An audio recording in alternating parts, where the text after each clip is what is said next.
हाय दोस्तों, good morning. कैसे हो आप सभी। तो आज मैं आ चुका हूँ मिट्टू को घुमाने के लिए। और ये देखो, मिट्टू के लिए हम थोड़ा सा खाना ले लेते हैं। मिट्टू को खिलाएंगे अभी। ये देखो मिट्टू का खाना, आज का खाना ब्रेकफास्ट। और मिट्टू देखो कहाँ बैठा हुआ है, ऊपर देखो कितना प्यारा दिख रहा है मिट्टू। और देखो कैसे खाने को देख रहा है मिट्टू, खाने के लिए भूखा है अभी।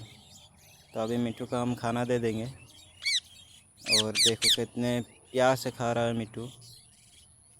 शायद मिट्टू को बहुत ज़्यादा पसंद आ चुका है, ये पहली बार खा रहा है और पसंद आ चुका है। तो आगे भी हम मिट्टू को ऐसे ही ले के आएंगे।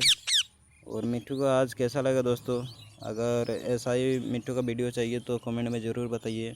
और मिलते हैं अगले वीडियो में आपके साथ, तब तक के लिए अलविदा।